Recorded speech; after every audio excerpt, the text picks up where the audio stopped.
To tonight's workshop, the March 1st, 2021 Madison County School Board Workshop.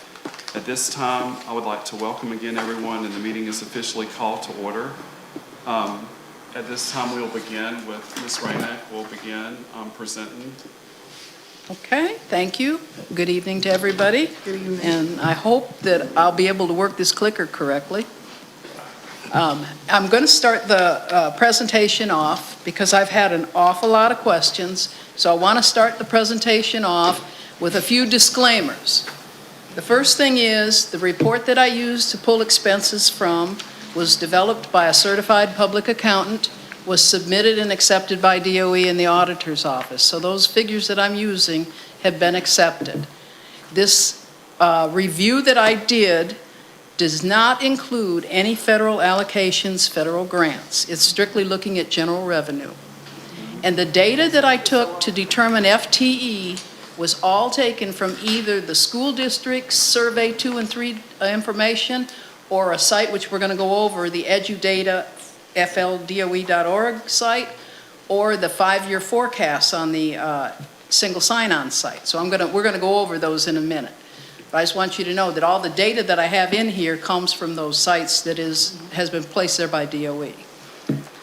And I do want to clarify that the word I used, overspent, in my interpretation means that was more than their allocation. It did not mean to point any finger at any principal. It did not mean to make one school look better than another.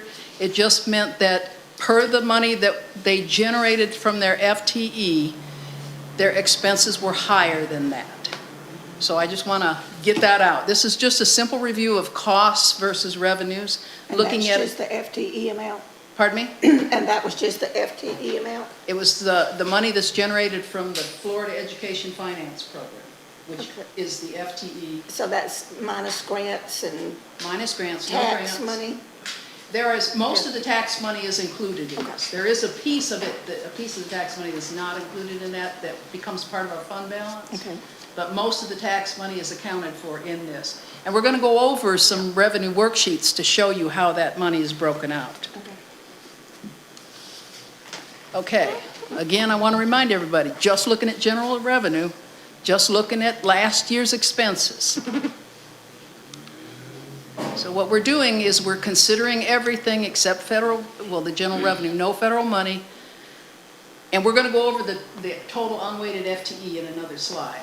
So just to let you know that in the Florida Education Finance Program, which includes the majority of the tax money, each school in Madison County, each FTE in Madison County got a total of 8141.2. That includes the base student allocation, that includes the categoricals, that includes the lion's share of the tax money. All of that, all of those dollars are included in that $8,100 per FTE. And keep in mind, FTE, full-time equivalent, is not the same as enrollment. And we're going to talk about that a little later when you can see it, actually. Okay, about 4 times a year, maybe sometimes 3, the Department of Education sends out a forecast, and then they look at their forecast after every survey, and they decide whether they're going to recalculate the FTE. The base student allocation for the year stays the same. So what you're looking at right here is you're looking at the 2021 overall statewide summary of what an FTE looks like. You're looking at the top where, and I know this pointer has a light, but I don't think it shows up well. If you look at the top highlights, you can see also that when you change between one calculation and another in the same year, sometimes the figures change. That's based on our actual FTE. So if you look at that sheet for 2020, you're going to see that the base student allocation is 4319.49. If you look at it at the final calculation, that didn't change. That's the second highlight near the top. If you look way down on the bottom left corner, you're going to see where that includes local funding, the compression, and the 0.78.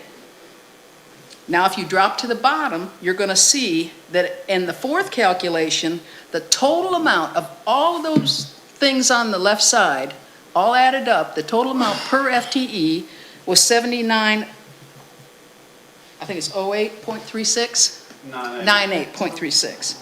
Okay. But you see, when the final calculation came out, the statewide average was 8043.39. So every time one of these comes out, those numbers on the bottom jiggle around, and we're going to show their impact over a couple of years too. The next sheet we're going to show, this is the inside sheet of what you just saw for 2020. Now, if you look across that very bottom row with the highlight in it, you're going to see that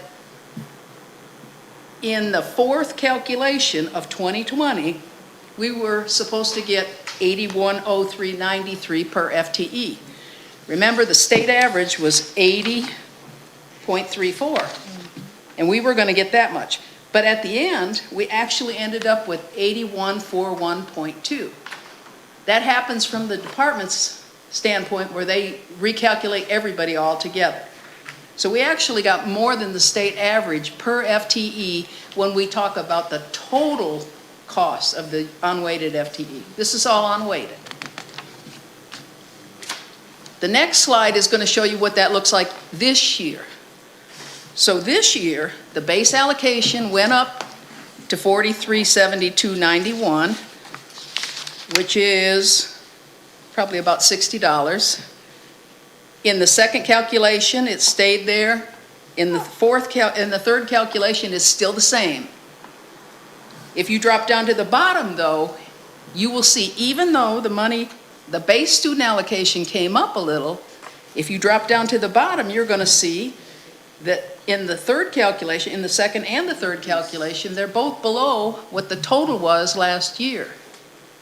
So now this year, the state average is 7758.3 versus the 80.3934. So if you look at that, if you dig into that report, you're going to see now, here's the second calculation on the off to the right, on the bottom near the highlight.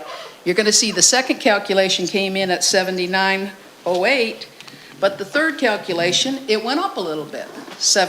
I'm seeing it went down a little bit, 7.88, so it dropped $28. So these things change up and down. When I talked last week about budgets and that, this calculation is the same. It changes daily. Whenever they get done with their calculations, then we have to readjust our numbers. Okay, what I looked at in order to develop the presentation I gave you last week, I looked at the FEFP calculations, which are the forms we just looked at. I looked at the AFR, which is the annual financial report, which is all the costs they had under just general revenue. I looked at the cost per pupil, and I'm going to show you that in a later slide, and how it compares to 1920. I looked at the student and teacher numbers from 2021 and 21-22 using the survey data that we send up to DOE after we do survey 2 and 3. And I'm looking also at the breakdown of the percentage of each school's FTE when I stick it into a forecast report. Now, there's no requirement for me to use a forecast report. However, the forecast report is what the Department of Education uses to determine how much we should be using or rolling forward to the charter schools and the DJJ. So that's what I used. So to give you a little history, past practice was they used to take the budget, roll it forward, decide whether we were going up and down in revenues, if everything was healthy or if it wasn't healthy, and they reduced or increased the budget accordingly. Then they set budgets for everybody. This year, we rolled the budget forward. We completed the projected available funds. We looked at those. We said, how are they doing compared to last year? That's kind of that categorical I was explaining to you last week. So we looked at that and saw what the impact was. Then we took the final recalibrated, that means the ending FTE that they had in 2020, and we plugged that into a revenue worksheet, which we're going to see in a minute. And then we used that to set preliminary budgets. After we did that this year, the superintendent and I went school to school, and we met with the principal and the bookkeeper of the school to go over their budgets and to show them where the money was and where the money was not, and how their expenditures were going. So we wanted to make sure, we're trying to bring the principals into the loop so that they can see where their budgets are. Now the breakdown, again, the worksheet that we're going to talk about is embedded. It has formulas embedded in it. It comes from the Department of Education. This is what the worksheet looks like. The worksheet's too big to put in one slide, so I've got two slides here. But if you look at the top above the red, you're going to see this is for 2020-21. So this is the worksheet that we used last year. The one for 21-22 is going to have, Madison County is going to have the 4372 up there in the top.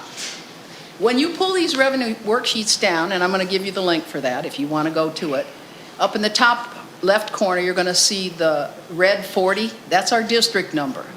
When you pull a worksheet down like that, you have to put your district number in, and then what it does is it actually takes and breaks out all of those different things that was on the front page of that FEFP calculation. It breaks out your supplemental, your SAI money, your digital classroom money, your safe schools money, your instructional materials, your mental health, your sparsity, most of your tax money, your proration. Anytime you have that red 4753, that was something that we had to go back in and take care of from a past finding. But you're looking at how this thing is broken out. Now, if you look at the very top on the right, above the green, you're going to see 2367.44. That's what one FTE base student allocation, unweighted FTE, was used last year, where we had, this year it's 2388.40 something. Last year it was 2367.44. So when I plug in, if I go back to the first sheet, and when I plug in numbers here that I get from our Survey 2 data that goes up for our Survey 2, when I plug in numbers here, it will automatically generate at the bottom a total. And that total then will come over to the next sheet, and it will break it out by percentages that show exactly what they should get out of that total. We're going to, I can dig into that deeper, but it's really, I need to probably sit with you one-on-one to show you how that works. But I'd be more than happy to do that. What that revenue sheet worksheet does is it looks at all the money. It looks at the base student allocation, the 4319. It looks at the categorical money, the things that I showed you last week. And it looks at the smallest part is the ESE guarantee allocation. If we go back to the sheet,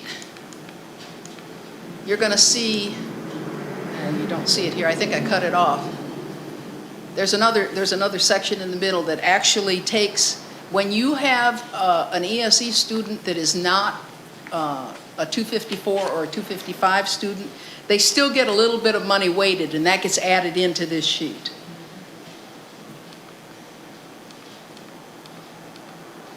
I hope I'm not going too fast for you. Okay, here's a great site. If you're not familiar with it, you should get familiar with it. We've talked to the principals about it before. This site is called Know Your Schools, but if you look at the website, what do you call that? What do you call that thing? Okay. Yeah. If you look at the URL, it's going to say edudata.fldoe.org. What this is your new student, it's really a state report card. It can be broken out into district, it can be broken out into school report cards. If you go to the school report card link and you click on that, you're going to see this pop up, and it's going to ask you to choose a district and a school. Once you do that, you're going to roll down to the bottom of it, and you're going to see a bunch of tabs that it has embedded with information. We're going to talk about the first tab, which is population and enrollment, but we're mostly going to talk about the per pupil costs next to the bottom tab. Now remember, FDOE has to take time to accumulate all the data and analyze it and put it in these things, so they're always running about a year and a half behind. This is what you'd see, for example, at the beginning of the school year, Madison County High School reports, all the schools report to the DOE kind of where they are with enrollment and teachers. So what you see here is an overview of the teachers at the school, the number of students at that point in time. It's just like a budget. Any point in time it may change. But you're going to look at basically the gender and the racial breakdown and any special services that are going to show up. Now if you roll down to that next to the last tab, over there it says per pupil expenditures, and you click on that tab, you're going to see something that looks like this. And what it's going to do, this is based on 2019-20 final annual financial reports from across the state, and it's going to show you how much per pupil it cost at Madison County High School in that year, taking into account all of the reported federal, state, local, and indirect dollars for the district. Now let me get to my sheet because I'm kind of blind looking up there, so I think it says $8,659. Taking all funds into account, that's what it costs per person in 1920 at Madison County High School. You can do that for every single school in the district, every single public school in the district. You can roll that information out. Now, if you look at this sheet, what I've done is I've taken all that information from that website. You see the 8659 for Madison County High School, and I plugged it all in. If you look at the top banner, the gold color is going to be for 1920. The peachy color is going to be for 2021. If you look at the 2021 number of students, and we got that from the survey data, if you look at that and then you look at the total expenditures on those sheets I gave you last week, not just general revenue, but all their expenditures, and you divide the students into the expenditures, that's what it would look like for 2020, 2021. Now, one thing you have to be really careful about in looking at data like this is to make a decision that just because one school has less cost per pupil, that means they're doing something great. They may be doing lots of things great, and they're probably doing great things at every single school. But what that really shows you, and why that looks a little skewed, is because look at the difference in the number of students that Central has to divide over their expenses versus the other schools. The smaller the school, the more you pay per square foot for your operating expenses. So if you're smaller, you're going to have more costs. At a larger school, you can spread those costs out more. So if you look at that, based on the enrollment in 2020 versus the expenditures, the total expenses that they had, you're looking at approximately how much it costs, and you probably by this time, probably by the end of the year, you'll see the same data up in that EduData site I showed you. But the district average is about $8,000 per student. Now remember, I go back to this one here.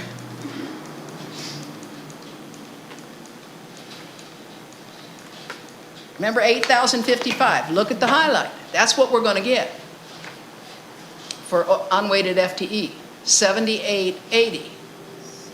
But it cost us, and if you take that back to 2021, we actually got 8141, so we got a little more than it cost us out in the district average. This year, that money's going down again. I hope, again, I'm not running this too fast, and I'll be glad to give you, the copy of this presentation is in a PDF file. It's posted on the board docs, too. Okay. Remember, anytime you look at data, you have to dig deep. And that's what I should have done last time before I gave you that, was show you this kind of data first. Now, again, when you look at staffing costs, in most organizations, the staffing costs are between 80 and 85%. When I take all of the expenses for each school, for their general revenue, That's the percentage of that particular chunk of money that they spent on staff. The reason is when the revenues go down, the staffing costs don't go down, so it looks like a bigger percentage.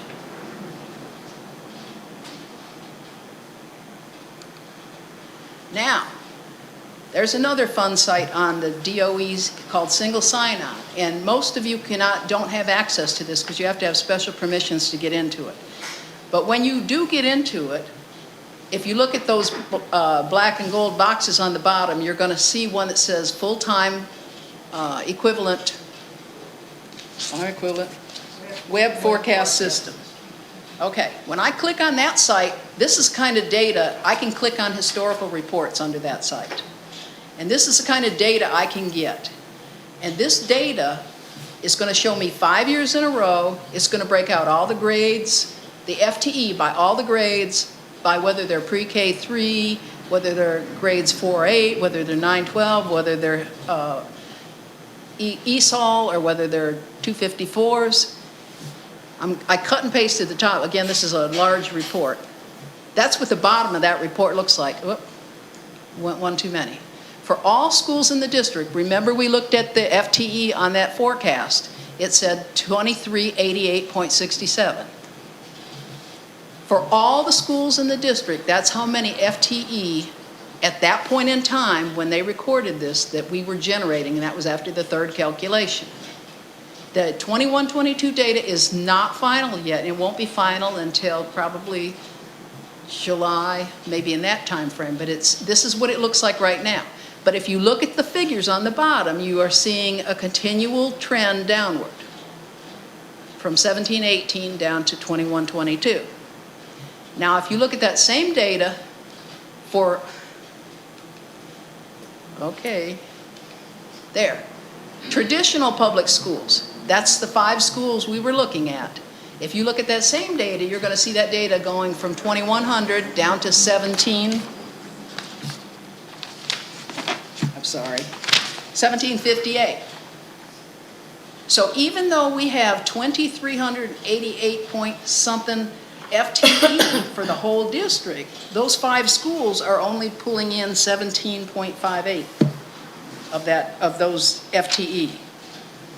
If you look at the next sheet, this is looking at the 5-year forecast for the charter schools. If you look at 17-18 at 471, and you look at the trend, you're seeing that the enrollment at the charter schools has been increasing steadily for the last 5 years. That 542 and the 1758 are part of that 2388. Now you look at family empowerment. This is one part of family empowerment. This is the part that is based on economic opportunity if you are low income. If you look at that, it's gone from, in 1920, 3.5 to 47 so far this year. Now you look at the other part of it, which used to be called McKay, but now it's going to take into anything that deals with students with disabilities, the 5-year forecast for what they call unique abilities now. If you look at that, it's at 2.8 in 17-18, and it's up to 10.25 already. Each one of those FTE is going to generate that about $8,000. So as those things go up, there's less revenue that comes to the district that stays in the district. Here's your DJJ FTE. And I know this is a lot of information and you'll have this PowerPoint, but it's just to give you an idea of what the trends are. DJJ went from a high of 53 to 30 to 20 to 9, and now it's back up to 13. So it's been bouncing up and down. If you look at this, DJJ is the only school in the district that has a summer program that generates FTE, with the exception of the 3rd grade reading camp, right? And the ESE summer camp. Okay. So if you look at their report, you're seeing a trend from 19.21 down to what is now currently projected for the summer. We haven't had the summer yet, so we can't say. But right now, it's projected at 5.46. Ma'am. Just a little more explanation about the DJJ. After 18-19, they closed Window Hills Academy as the DJJ facility. Okay. And so that's why there's a big drop. Big drop. There. And see, that's the kind of data, when you dig into this data, you have to have that historical knowledge in order to make an informed decision about what's going on. Now you look at where virtual is. This is virtual that when you're in a virtual school and you're taking classes, like if we send somebody to Florida virtual, after how many days is it we have to pay? 10 days? If they're still enrolled after 10 days, we have to pay Florida virtual to do the instruction. We don't get any FTE back until that student completes either that course or that school year. Successfully completes. I'm sorry, successfully completes it, yes. So we have to put the money out, but we have to hope that the child is going to get enough instruction and intervention to get through those courses so that we can get reimbursed for the FTE. Okay, now I'm going to give you a copy of this, but this is kind of like small and it's a little difficult to see. If you look at the top matrix, remember gold is 1920, peach is 2021, green is 21-22. If you look at the top matrix, you're going to see the FTE for 1920 was at 2541. In 21-22, it's 2388. When you subtract those two, that's a loss of 153.31 FTE. Now, if you go in the column, the fourth column over on the top, you're going to see the 2021 teachers. That's the number of teachers that we had in each school in 2021. If you look at the number of teachers we have in each school now, you're going to see that while the FTE is falling, the number of teachers in 2021, 109, is now at 115.5, which is a difference of 6.5 teachers. We have been very fortunate to have had what I call a life raft of stimulus dollars. So we've been able to add more staff for a temporary period so we can try and help our students as much as we can. So that's part of the reason why you're seeing the increase in staff. Now, if you look off to the far right corner, I see I need port and starboard over here. If you look off in the far right corner, you're going to see how in 1920, remember we talked about the base student allocation, it went from 4279.49. In 2021, it's at 4372.91. That's an increase of $93.42 per FTE in the base student allocation over the 3 years. But if you look at the total unweighted FTE, it's going to fall by about $261. So it's looking in the base student allocation like we have more money per student, but when you consider everything overall, it's fallen. Now, if you look at the second colored matrix in the middle, you're going to look at all of those sheets that I just showed you, where I showed you that the family empowerment and the charter schools and the DJJ and the virtual, you're going to look at each year where that's the number of FTE that they generated. That column actually, for the year of 21-22, 630 FTE is going to come in the front door, and it's going to have to be sent to either the charter schools, the family empowerment, the virtual schools, the DJJ. It's actually a pass-through of the dollars. So about 26% of our FTE is passing through. And down in that green, long, narrow, you see a 22.97 off to the side right. That's the difference between how many students there are and what the FTE looks like. There's a difference of almost 23 people there. So that's how you can tell that one FTE is not equal to one student. One FTE is equal to one student being recorded as attending every single day, every period for 180 days.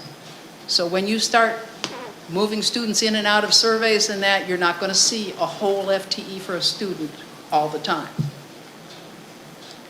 Are you going to go into that later? Yes. Yes, I'd like to hear more about Okay. that.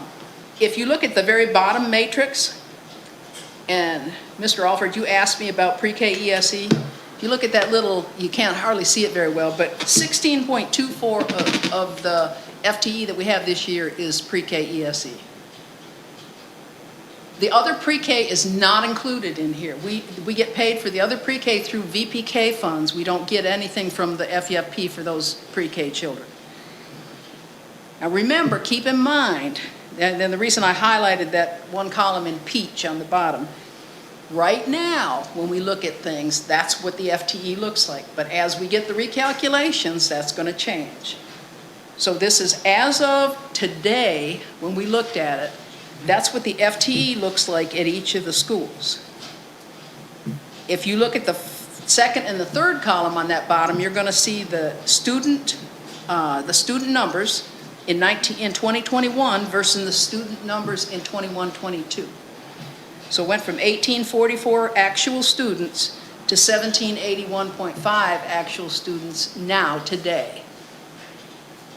And when you look at the FTE, it's 1760.2, a hair off from that 1758.33, but it's because of the recalculations. So the very bottom of that matrix, which you'll be able to see, and I think Ms. Joseph is going to, after we get done with this, she's going to pass out that sheet so you can get a better look at it. But you're going to see what it would cost if we just use base allocation, and what kind of money that would generate, and what kind of money it would generate if we use the total unweighted FTE.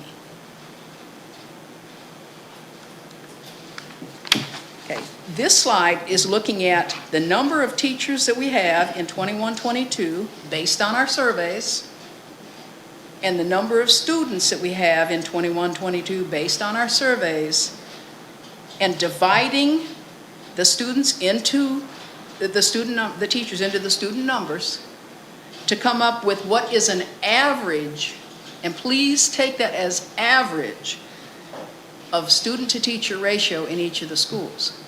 The reason that's averaged is because you might have some classes that have 30 children in them, but you might have another class that might only have 7 or 8 children in it. Some teachers might have 22 children in them during most of the day, but then another part of the day they only have 12 students in. But right now, based on the teachers and based on the student numbers, the average of the district average is about 15 students per teacher over all 6 periods of the day in all schools. And you'll see that most of the schools are pretty comparable to that. They're between 13.39 and 16.13. So they're class sizes. Now, class size, as you know, for grades pre-K, for grades, pre-K is included. Pre-K to grade 3 is 18 students. So in the elementary schools, they're pretty close to that. If you look at grades 4 through 8, that average goes up to, that class size goes up to 22. If you go to the grades 9-12, that class size goes up to 25. There's a lot of reasons why a high school would not have an average of 25 students to a teacher. There's a lot of different classes that you have to offer to meet student needs, to meet their graduation needs. It might not be a full 25 class. It might be only 12 kids. So you can't make a judgment. You got to look at it overall. How is it looking against the district average? Now, we did some looking. One of the board members asked us to drill down to our 2020 costs for payroll to see kind of where, and this is generally speaking, kind of where the average teacher cost is. And it's around $43,000 because we have a lot of tenured teachers that are making more than that, and we have teachers that are making only $39,250. So it kind of averages out around there. That does not include any supplements. So if you've got a coaching supplement or if you've got a lead teacher supplement, it's not included in there. Then you add the benefits and the leave, and the average supplement that most teachers get, a supplement for something, is about $1,450. You add that up on average, not to be taken as the absolute gospel, but an average of a teacher cost is around $60,000. So in order for you to pay for a teacher out of the money you get from the FEFP, you have to have a minimum of 14 children. To pay just the teacher, not to pay the supplies, not to pay anything else, just the teacher. Now that's assuming the teacher is in the average. Some teachers are not going to cost you that much. Other teachers are going to cost you more. But as a general rule, based on this data, you're going to be looking at about 14 children to have a break even just for the cost of a teacher. Now, what happens if a school spends more money than is allocated in the FEFP? They do not go broke. We cover that cost. We move budget around. We go to the fund balance. We adjust administrative costs. We adjust indirect costs. We look at money that they said they were going to use in federal grants and see if they did. For example, you might have 2 teachers that were supposed to be paid in the high school out of Title I, but when we look at the end of the year report, we find out that only one of them got paid. So we look to see if that's impacting anything that happens or that causes their expenses to exceed what they take in. After we review all of that, then we make sure that the school's budget is covered so we don't submit a negative budget for any school.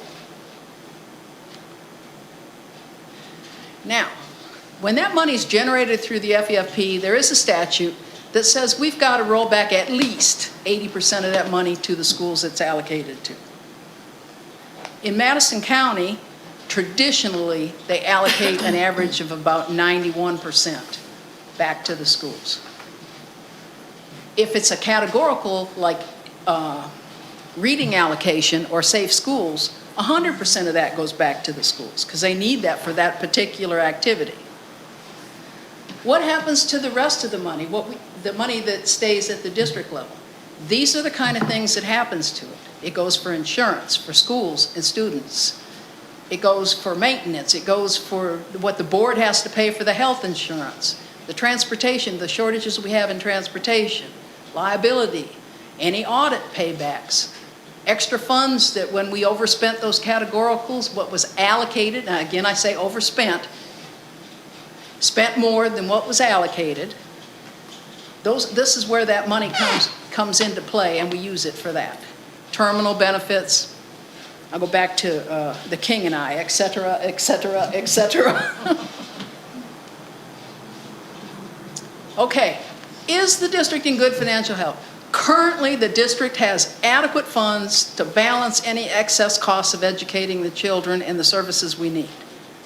Partially, that is due to the life raft we have of stimulus funding. If you really want to look at staying in good financial health, you should probably, and this is just a rule of thumb, it's not gospel, it's not what every district does, but a good rule of thumb is to have about 1% fund balance for each 1 month period you have of expenses.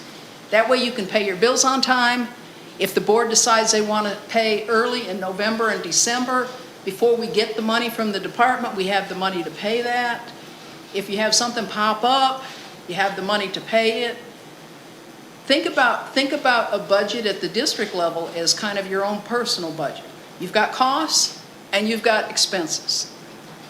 And hopefully somewhere along the line, you've got costs and revenues. Somewhere along the line, it's always a good thing to keep your revenues above your costs. If you can't keep your revenues above your costs, you either have to do one of two things. You either have to raise your revenues or you have to cut your costs. Somewhere along the line, you should be squirreling a little bit of that away for that rainy day. Some do, some don't. I'm not saying everybody does, but what I'm saying is that's good fiscal management. So you have some kind of a cushion to fall back on if something unexpected happens. So regardless of what I've heard over the last week, we are not broke, but we have to plan for when that money goes away. we have to make sure when that money goes away, we're still able to provide a quality education with quality, qualified teachers in our traditional public schools. The district needs to prepare for that reduced funding at this point to make sure, because if you look at the cost for employees, the cost of employees is rising. It's rising across the nation. It's rising in every occupation. And now with minimum wage law, if the legislators say that we must move from the $10 an hour, which we're at right now for that select group, up to $15 an hour in 1 year, the impact is going to be well over $1.5 million to just make that one move. And then you're going to have folks that are in that move that say, wait a minute, I was his boss and I was making $14 an hour and I'm only making $15 now. So we're going to have to work with the union to deal with those kinds of issues. That's what compression is all about. We've got performance pay, we've got steps, we've got benefits we have to pay, and then we have what's that word? I used to hate to hear it, but it's plethora. We have a plethora of unfunded mandates or underfunded mandates that we have to make sure that we pay.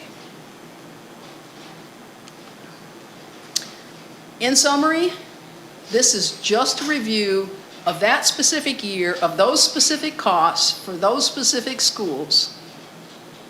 And it's always good as a fiscal steward, and that's what I hope that I am, that you look at the costs and the revenues over the short term and the long term to determine the trends and prepare for what those impacts are going to happen.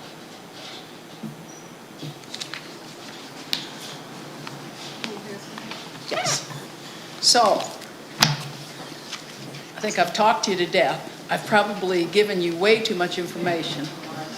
And I did not mean to confuse you, but I wanted to give you the idea that this is where we are, this is where we're heading, and this is what things cost.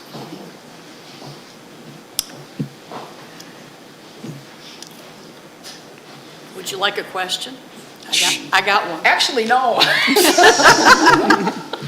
Okay, But, well, you yes. said, one of the last things, it could go from $10 to $15. Is that, you talking about Florida or the In Florida. United States? In Florida. Or just, Yeah. that's a Well, possibility? some of the United States are going that trend too, where they're Okay. going directly up to the $15 mark. That- When should we know if that's the be? I would think after the session, we're going to find out Okay. pretty close to right at the end of the session. I think that's a hot topic, but I haven't been following the legislation that close, other than I know it's on the horizon. You probably hear as much about it. But it's going to be a huge impact to the district if that happens all in 1 year. When we spread it out over 4 years, it doesn't hurt quite as much, but the overall liability at the end of the 5 years is still going to hurt. I think there's just 10 more days in this, Yeah. there's just 10 more days in this session, isn't there? There's a couple. So maybe So it's getting close, it's getting close, unless they extend the session. Yeah, and overtime. So, what Okay. else can I answer All right. for you? For instance, I'll just speak to you like as a teacher. I knew that FTE was always important and make sure that they came to school during that period of time. Okay. And I assumed that if they were there, see, that's what I'd like to know a little bit more about, the FTE, what, you said When it we depends on get- attendance and all this, you know. Okay, so- when we have survey weeks in Survey 2 and Survey 3, they're trying to establish what our FTE is on a normal week. So they're trying to give us that. But in the meantime, we're actually recording attendance for a student all year long. Yes. And the student may be changing different needs. They might have an IEP meeting and go from a 254 to a 255, which would change the value that we would get for FTE from them. So when you have a student that, say, for example, at the high school, you have a lot of dual enrolled students, okay? Part of that FTE comes to the district for the classes they're in at the high school. If the dual enrollment class is at the college, part of the FTE goes to the college. And we still pay, we pay the instructors at the college to teach them. So that student might have 6 periods a day, but only 3 of the periods are on site, and the other 3 may be at the college.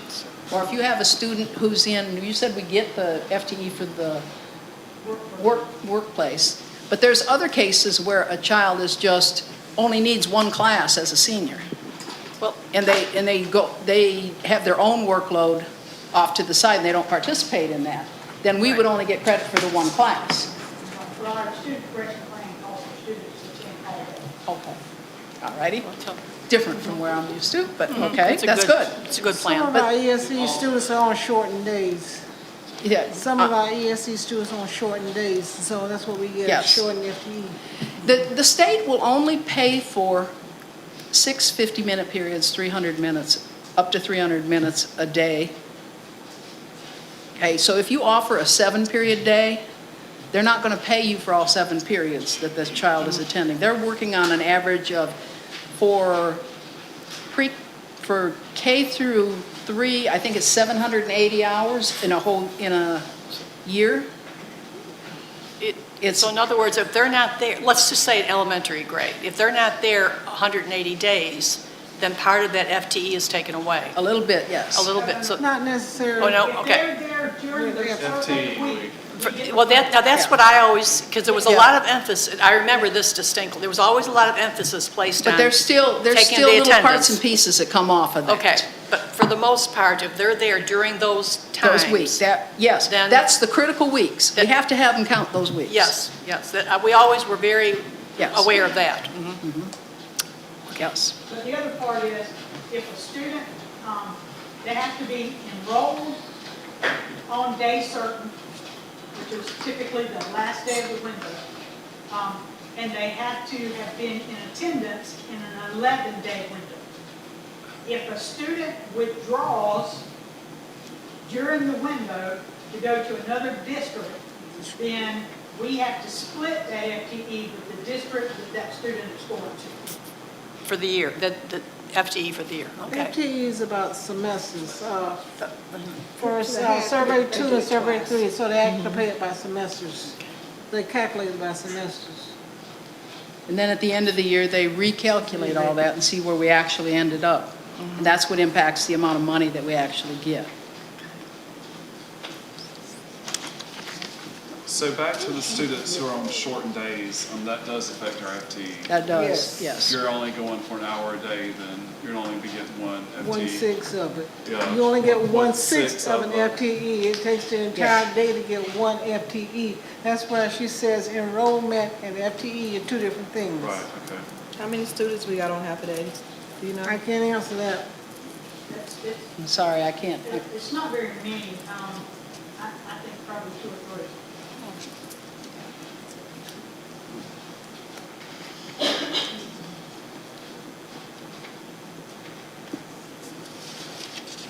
As I said, it's a lot to absorb. I didn't mean to overload you.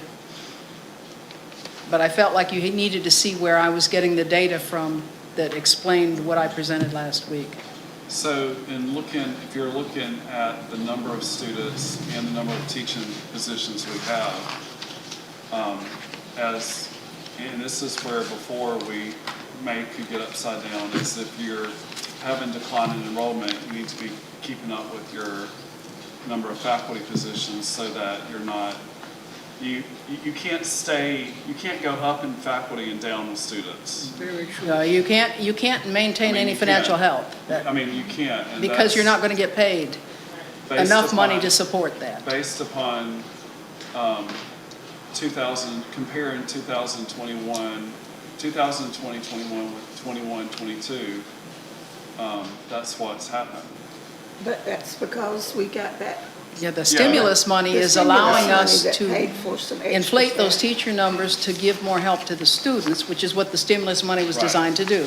We just have to be cognizant of when that money runs out, that the teachers run out, because if not, then you're going to be really upside down. And actually, in a couple of schools, I see they have less teachers. Right, no, that's right. Yeah, there's, Every year, the district HR person meets with the schools, and they go over what the projected FTE is for that school at the year, and they determine from a formula that I believe came from the, what is it called now? Staff and allocation It used to be plan. SAC, but starts with an A. I'm here. Oh, okay. Cognia? Okay, that's the name of it now, the accreditation agency. Now, the formula that we put in those staffing things came basically from them. How many teachers you should have in a classroom based on class size, how many teachers you should have, how many guidance counselors, how many principals based on how many students you have. So when the HR director meets with each of the principals, they go over, here's what we think your FTE is going to be. Here's how many teachers in each area, in each program we think is going to be paid for by your FTE. If you need more than that, where are we going to find the money for that? And that's where Title I comes in, where ESSER comes in, where Title V, or whatever the title is. That's where those dollars come in to help supplement what is already being paid for by the FTE. Correct me if I'm wrong, Robin. So those talks are going to happen pretty soon. And you asked for a FTE forecast for next year. I sent you what was forecast. Again, it's just like any forecast. It's what we think is going to happen. Barring nothing unusual, we think that's our best guess. Based on our enrollments and how they're going to the next grade, that's our best guess, is that FTE forecast. So we really have to be, I guess the overall takeaway from this is you have to always be looking at your costs and your revenues. And you always have to be making decisions based on how much it's covering, how much your revenues are covering, and how much you might have to dip into your savings account to help cover those. Let me get back to the ESSER funds that I know are going to expire in 2024. Okay, now, how many of our actual teachers are paid out of that? Do we know that? There's a lot of paras paid. Okay, Yeah. so we're not really using that for teachers? Well, that's a good thing. Yeah. Okay. We're trying desperately with those extra dollars to not fall off that funding cliff when they end. Right. So we're trying to prepare for staff that can help us right now, but if we can't afford them later, that we can let them go. Right, and I'm the first one to say the pairs are valuable. I mean, extremely valuable, but I was just wondering how much money, if that money was being used for these teachers, because that would be, Yeah, right. It's not classroom teachers, it's pairs and Coaches. coaches, and we're using a lot of that money for building repairs, that Yeah. kind of stuff, because the buildings are 20 years old, the air conditioners were going, we needed to replace them, and so we're trying to use that money because we know we're going to come to a cliff, already having some things taken care of so we can keep going without having to spend a lot of money on maintenance and school buses and that kind of stuff. And we also was able to buy our entire textbook adoptions. Last year we bought all of the ELAs, where in prior year we were never able to buy the entire money at the same time. Which causes it to be more expensive in the overall. So we've been able to maximize dollars by using ESSER dollars in a lot of areas. And especially with capital outlay, just like student FTE, there's an FTE for capital outlay too, which is far less than the student FTE. And that too is falling. I don't think we've had much capital outlay money in the last few years that came in. No, it's been decreasing. The capital outlay money that I've been seeing coming through the finance office is capital outlay that is passed through to the charter schools because they get their own capital outlay FTE as well.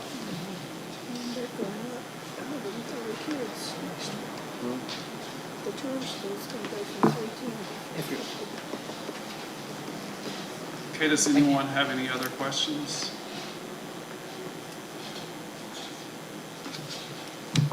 So when I called you the other day and asked you about how many years has this been going on? Okay, when I dug back into the state FEFP reports, I had to go all the way back to 2010-11 to find where the state has not been losing FTE. Okay? Okay, I didn't take the district back that far because I gave you a longitudinal report of FTE when I sent you that big bulk of information.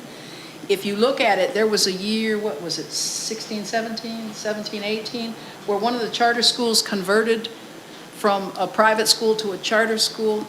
That gave a big boost to our FTE for that year. But after that, it's been going down every year. At least for the last, Traditional schools have been going down. traditional schools, Right, yes. have been going down, I think, for the last 12 years.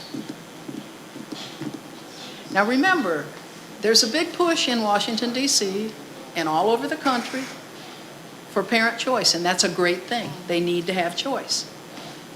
But when the parents go to specialty schools like charter schools and private schools and homeschool and that, it takes away children from the traditional public schools.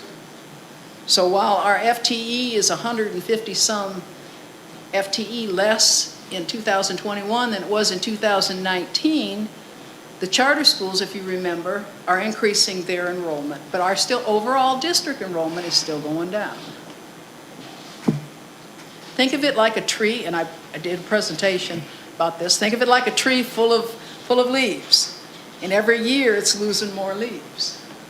And that's kind of what the trend has been, not just in Madison County. It's been the trend for traditional public schools across the nation. Well, there's so many different options now. There's so many I options. mean, in the old days, there wasn't. All the Went to options. school. Mr. Right. Alford and I came on the board in '02, and I can't remember any year since then, from '02 till now, that we were not a decline in enrollment. Some years it wasn't a lot, but it was a declining. Well, that one year, you can see in the FTE reports, for that one year, you can see a boost, but it was, That was an unusual situation. What, because somebody moved here? no, it wasn't. It was just a conversion of schools from a private to a charter.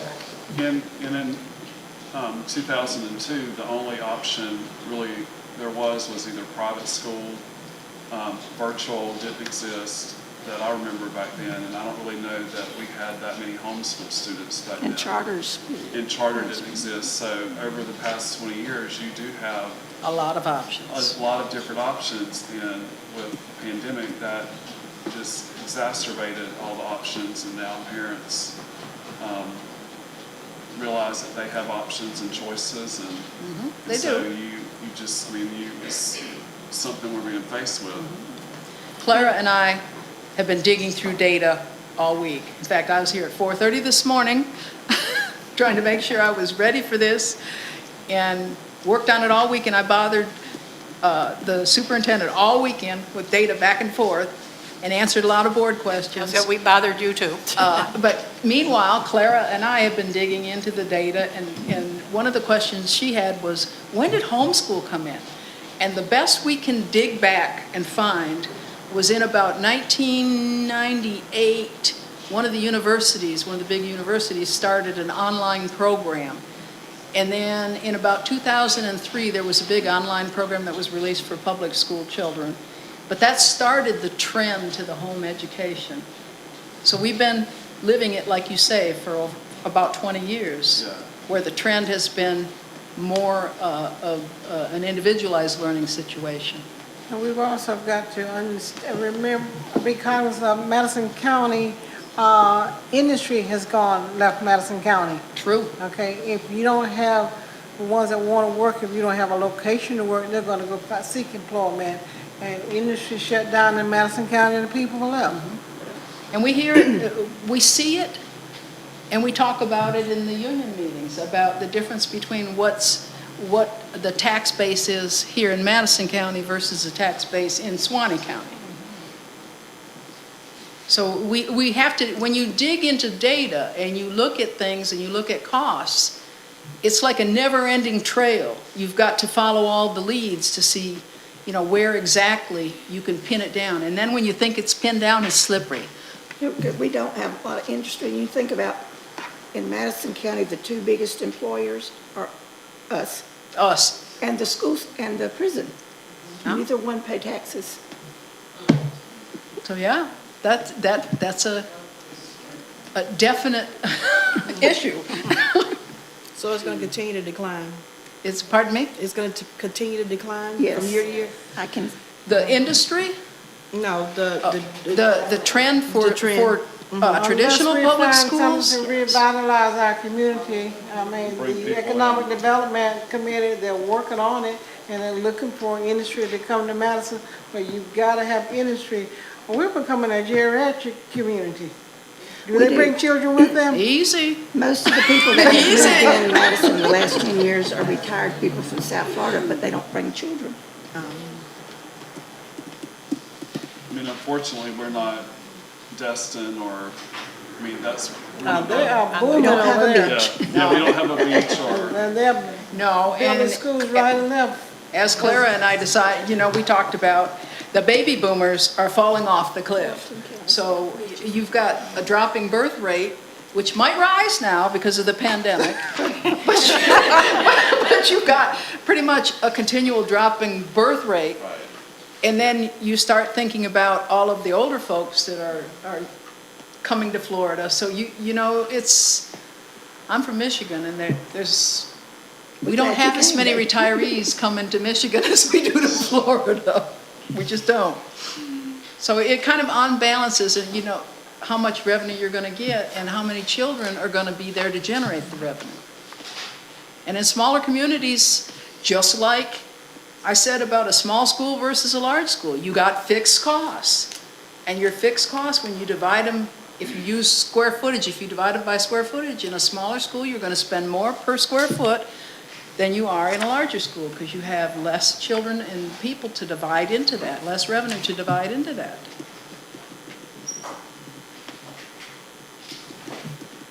Oh, no. Smile. I told him he couldn't take a picture of me today either. Any other questions from the board? No Well, other questions? Ms. Joseph, do you I have hope any? I've answered your questions. Yes, I thank hope you. I've at least gotten off of that cliff myself and shown you where we go and where we're going.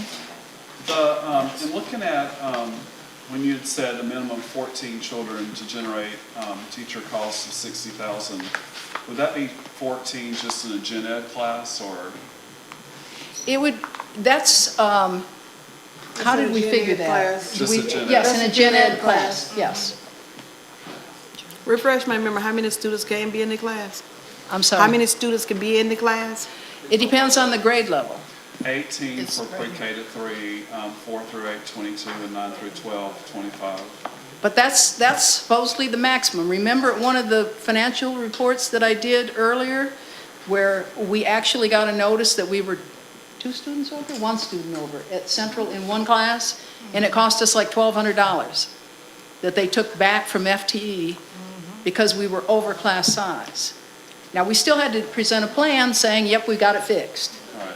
But we still, when some of the districts that have traditionally way larger classes, they get dinged on the other end from not meeting class size. So, now, and that number, is that like an average for those classes or per class? That's the maximum per class you're supposed to have. That's class size She's talking maximum. about the numbers that you have computed. Oh, the And four, that's for the Well, I know a teachers that we class have. last year in one of the schools that had 23. It was a third grade class. it was one, Average. it was 1 student over based on the maximum, well, actually, No. 23. But that's a school of choice. Okay. School of choice is a little bit different. If your school is listed as a school of choice, then they do averages of your classes. Okay. And then if you have some that maybe have 16, They you would have average some that out, at so the top you end, could it average. averages out. Okay. But if it's not a school of choice, they go, In schools where they have electives, those don't have to Don't. meet a class size requirement. well, see, some schools, when we were looking at the data the other day, there's some classes that, PE classes, that might have 30 kids in them. How many, what'd you say? And again, please, after all the calls and everything I've had for this last week, please understand, I'm not pointing a finger at any school, any principal, anything, I'm just delivering some data. Okay, thank you. I want to be clear about that. I'd like to be able to go home and be there. No, we appreciate all the work, Ms. We Rice. do, and I coming up with appreciate this. you talking individually whenever we have a glitch of understanding. No problem. I hope that you feel free to come and ask me, because it's my job to keep you as informed as I know. And that way you can make better decisions.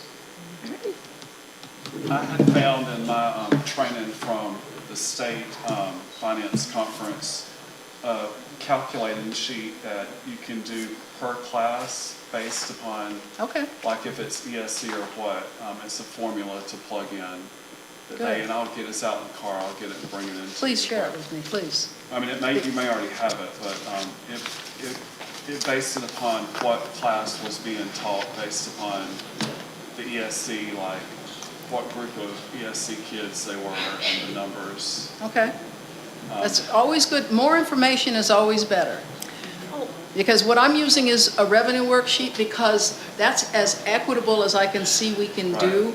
But if there's a better way, I'm more than open to looking at This breaks that. it down per class so you can see what it generates, like that specific class. Based what- on the weighted FTE? Yeah, based upon that and Okay. the number of students, and I forget, there's like 3 different, maybe the base student allocation and a couple other figures that were in there, but I Okay. can't remember off the top of my head. That's okay. We'll work with it. You know, if there's, like I say, if there's a better way, we'll try and do it a better way. As what is the superintendent says, as we know better, we do better. One more thing about the FTE, the base. This is one of your answers to one of my questions. I wrote down the base was 43,7291. For this But then year. with taxes and all that added to it, it came up to 7758. Did you say something about if the taxes were paid during the school year?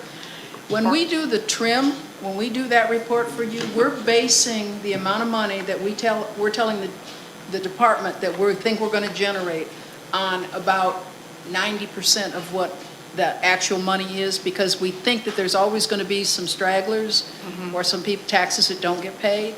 Now, in some years, we collect all the taxes. And it's around $3 million, I believe. I gave you that figure this morning. I think it's around $3 million that we're anticipating. Yes. And if it all comes in, we're in great, we love it. But we always have to anticipate that there are going to be some that are either going to be a year behind or maybe never get paid. So that's kind of an estimate then with the taxes. It's a pretty close estimate Pretty close based on the estimate. tax rolls. Okay. And we know from the number of people who are listed in the paper for not paying their taxes that Yeah, that's right. It's And actually- unfortunately, in the pandemic has caused a lot of that. So, I mean, we're hoping for the best. And it was very close. I've got 3 million. So Yep. that's, yeah, I think it was. yeah, it was. We're trying to roll out as much money as we can to the schools and to the teachers to make sure that they can educate these children and get the children to where they need to be so they can be successful citizens after they graduate and go on to post-secondary education of some type, career or whatever, but continue learning. And I like to always keep in mind, we're not in the business of making money. No, We're definitely not in the business of making money, but we want to provide the best education. and Absolutely. Everything that we need, for the children and the teachers. and So it's just getting a little hard for traditional schools Yeah, to stay up without the life floats. This is one more question I have. You had said that we're only reimbursed for 6 50-minute periods, so if we were to have 7 periods in a day, then we're basically eating. Yeah, the cost of that 7th period, if that equates to another teacher or whatever, yes, those costs, in Gadsden County, for example, they always had 7-period days. Now, the good thing about 7-period days, if you had to shut down for a week because of a hurricane or something, you'd have enough time saved up that you wouldn't have to worry about losing FTE based on the times that you're not meeting. Because it's 180 days or There's a minimum number of hours. minimum number of hours. So, yeah, that gives you that. It also, I think is there a 7-period day at the high school? Yes. Okay, and those teachers have 2 planning periods? 2 planning periods at the high school. So that hopefully that those planning periods then will help them be able to plan coordinated, integrated interventions that will help those children. So you've got a lot of variables you have to look at. I say you got to. If my mother was alive, she'd probably slap me for saying you got to. But, sorry, that's the Yankee in me. You got to.